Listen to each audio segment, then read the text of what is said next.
A world ending in silence. Imagine waking up one morning and the lights don't come on. Not because of a power outage, but because the company that runs the power grid has simply stopped existing. No announcement, no final broadcast, just silence. That is possibly what happened to the Roman Empire. There was no single catastrophic moment, no nuclear bomb, no meteor, just a slow, creeping unravelling. Roads falling into disrepair, soldiers not being paid, cities shrinking, until one day in September of 476 AD, a barbarian chieftain named Odoacer walked into Ravenna, told the teenage emperor Romulus Augustulus he was done, and sent his imperial insignia to Constantinople. And the Western Roman Empire, the civilization that had ruled the known world for over 500 years, simply ceased to exist. But here's what I find most haunting about this story. Most Romans didn't even realize it had happened. Life went on. Farmers still farmed, merchants still traded, the sun still rose over the ruins of the Forum. The empire didn't end with a bang, it ended with a shrug. So how does something that powerful, something that built the Pantheon, that gave us concrete and aqueducts and the foundations of Western law, just fade away? That's what we're going to answer today, and I promise you, the answer is going to make you look at the world around you very differently.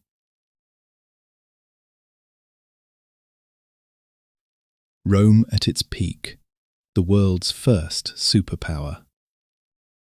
To understand how Rome fell, you first need to understand what it was. Because this wasn't just a big kingdom.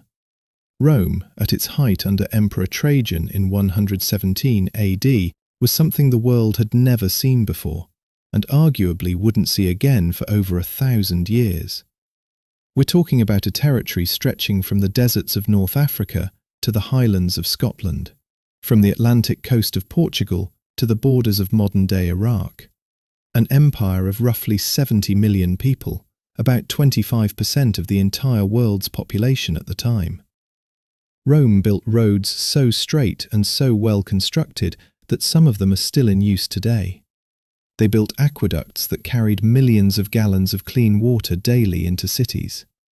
They developed a legal code, Roman law, that forms the backbone of legal systems across Europe and Latin America right now, in the 21st century.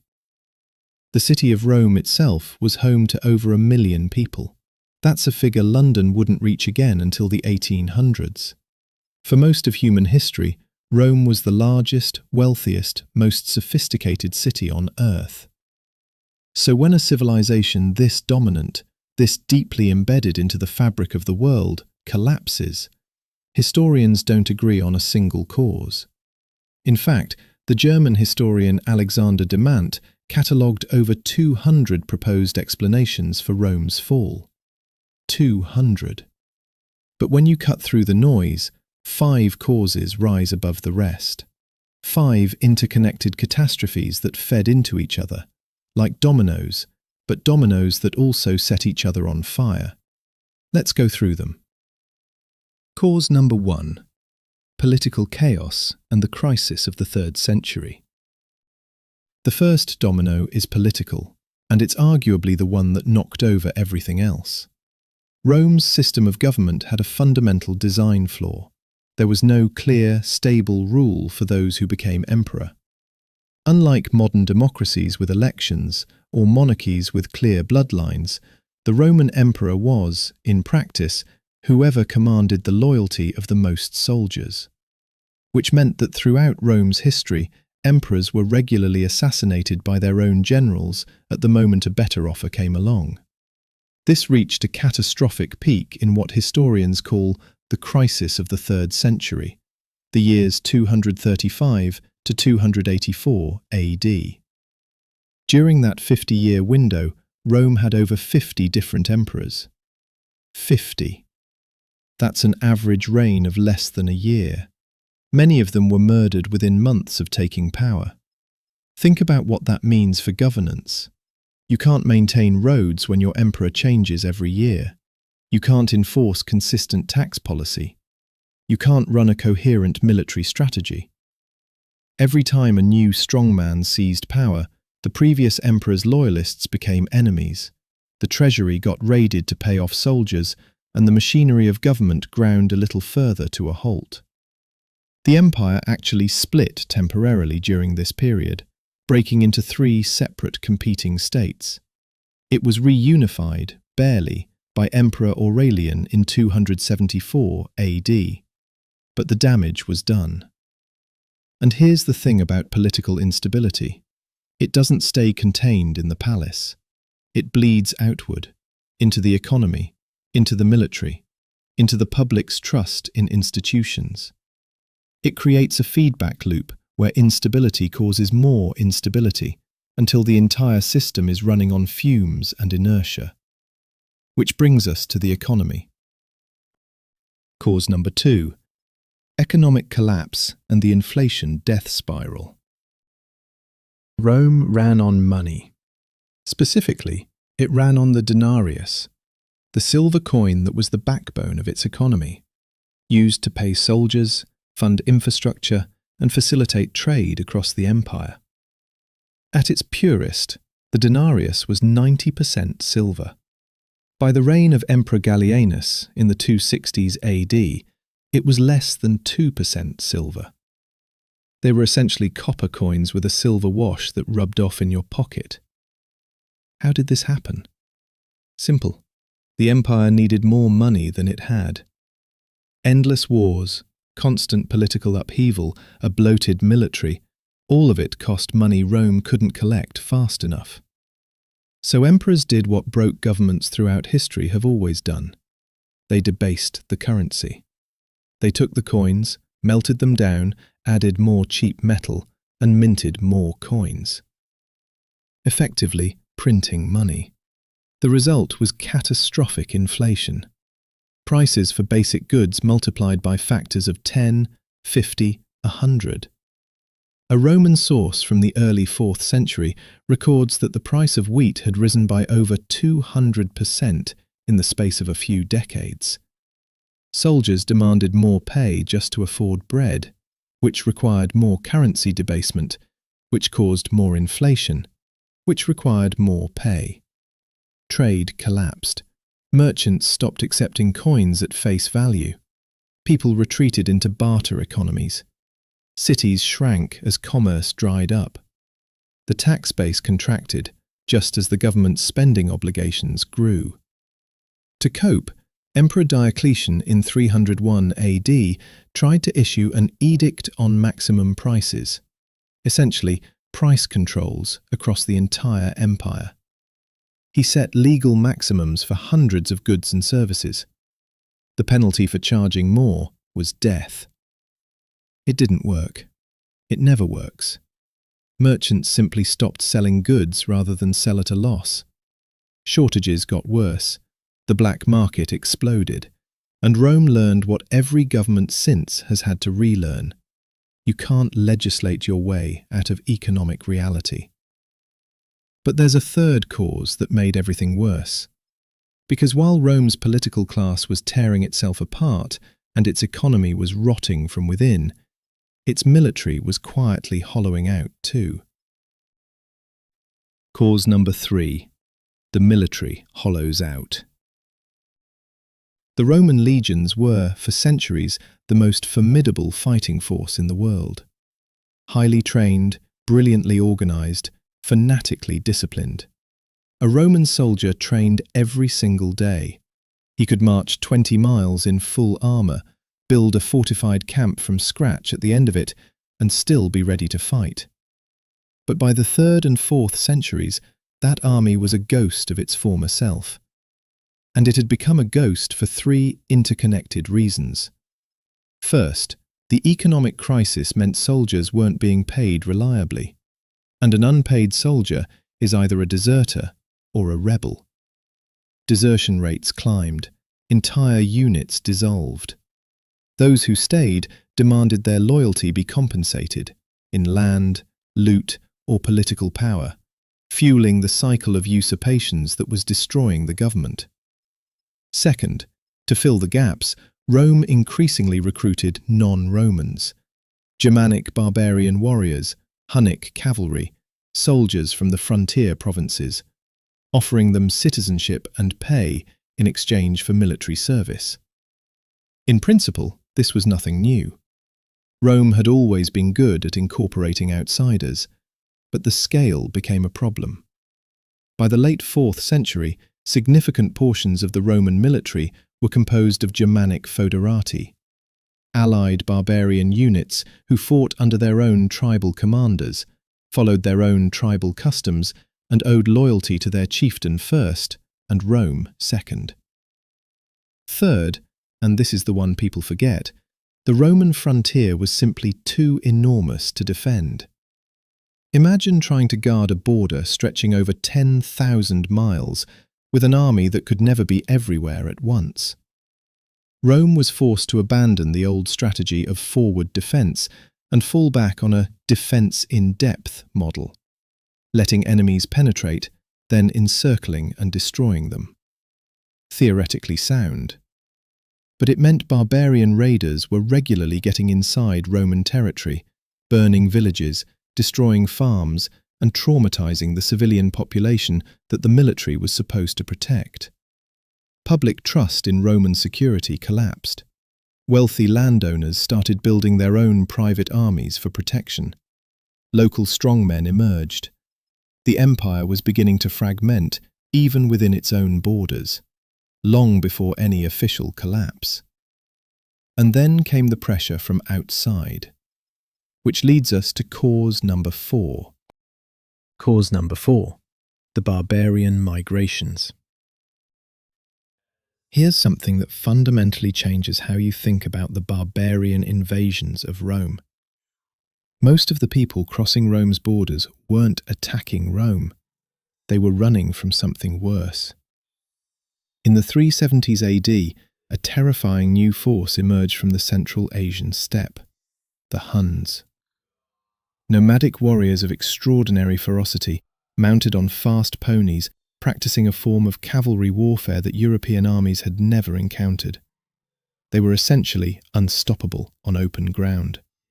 The Huns tore through the Gothic kingdoms north of the Danube like a scythe through wheat, and the Goths, hundreds of thousands of them, a whole people, turned south and knocked on Rome's door. They weren't invaders, they were refugees. In 376 AD, Emperor Valens made the decision to let them in.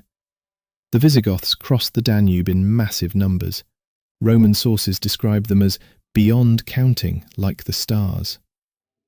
Valens saw them as a potential military asset, barbarian warriors to fill his undermanned legions.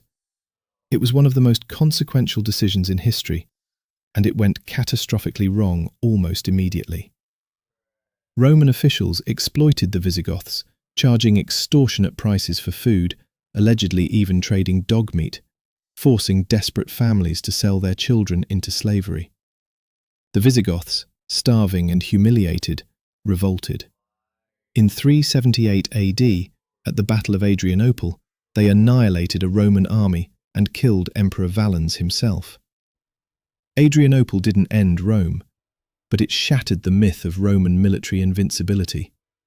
It showed every barbarian person on the frontier what was possible, and it began a century of accelerating pressure. Visigoths, Vandals, Burgundians, Franks, Ostrogoths, all flooding into a weakening empire, sometimes as allies, sometimes as conquerors, often as both at different moments. In 410 AD, the event that genuinely shocked the ancient world, the Visigoths under Alaric sacked Rome itself. For the first time in 800 years, the Eternal City had fallen to a foreign enemy. The philosopher Jerome, writing from Bethlehem, captured the reaction. The city which had taken the whole world was itself taken. But here's the darkest chapter, because even while all of this was happening, Rome was quietly being killed by something invisible. Cause number 5. Disease, plague, and population collapse. This cause is the one historians have underestimated for centuries. But modern research, including DNA analysis from ancient burial sites, has made its scale undeniable. Rome was, in many ways, the perfect environment for epidemic disease. Dense urban populations, trade routes connecting it to every corner of the known world, armies moving constantly between far-flung frontiers, and despite its engineering brilliance, the Romans had no germ theory. They didn't understand contagion. Between 165 and 180 AD, the Antonine Plague swept through the empire. Modern researchers believe it was likely smallpox. Roman sources describe between 2,000 and 5,000 people dying per day in the city of Rome alone during peak outbreaks. Total deaths across the empire, estimates range from 5 to 10 million people, up to 10% of the total population. 60 years later, the plague of Cyprian hit even harder. For 20 years, from 249 to 269 AD, it ripped through a population already weakened by political chaos and economic collapse. At its worst, Roman accounts report 5,000 deaths per day in Rome alone. The demographic consequences were devastating and lasting. The army couldn't fill its ranks. Farms were abandoned, not because of barbarian raids, but because there was no one left to work them. Tax revenues collapsed. Cities that had been thriving for centuries simply emptied out. The plague of Justinian in 541 AD, technically after the Western Empire's fall, but devastating to the Eastern Roman Empire, killed perhaps 25 to 50 million people across the Mediterranean world. Some researchers believe it killed up to half the population of the Byzantine Empire. Each plague wave left Rome weaker, more dependent on outside labour and outside soldiers, less able to maintain its infrastructure, less able to project power across its vast frontiers. The plagues didn't cause Rome's fall single-handedly, but they ensured that every other crisis hit a population that was already on its knees. 476 AD, at what really died. By 476 AD, the date most historians mark as the official end of the Western Roman Empire, the collapse had been unfolding for over 2 centuries. The final emperor, Romulus Augustulus, was a 16-year-old boy. His name was an irony so sharp it almost seems fictional. Romulus, the name of Rome's founder; Augustus, the title of its first emperor. The last emperor named for the first, deposed by a man named Odoacer. Odoacer didn't burn Rome. He didn't massacre the Senate. He just sent the imperial insignia, the purple robes, the diadem, to the emperor in Constantinople, with a polite note saying that the West didn't need a separate emperor anymore. And that was it. But here's what I want you to sit with. The Eastern Roman Empire, which we call the Byzantine Empire, didn't fall in 476. It continued for another 1,000 years until the Ottoman conquest of Constantinople in 1453. Rome didn't fully die in 476. It transformed. It fragmented. Part of it survived, changed almost beyond recognition, in the East. What died in 476 was an idea. The idea of a unified Mediterranean world. The idea that one civilization, one legal system, one network of roads and cities and aqueducts could knit together the entire Western world. That idea, the Pax Romana, the Roman peace, that died slowly, over centuries, and its death was felt in ways that ordinary people couldn't fully articulate even as they lived through it. Life expectancy dropped, literacy rates plummeted, trade networks collapsed, cities that had housed hundreds of thousands shrank to towns of a few thousand. The population of the city of Rome itself fell from over 1 million to perhaps 30,000 by the 7th century. Aqueducts fell into disrepair, roads crumbled, the lights went out, slowly, across the Western world and wouldn't fully come back on for nearly 1,000 years. We call that period the Dark Ages, not as an insult, but as an honest assessment of how much we lost. What Rome tells us about ourselves.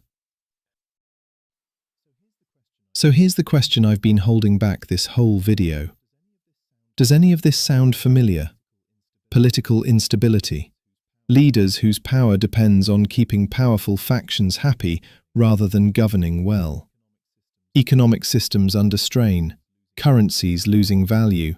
Ordinary people squeezed between rising prices and stagnant wages. A military overstretched across too many commitments.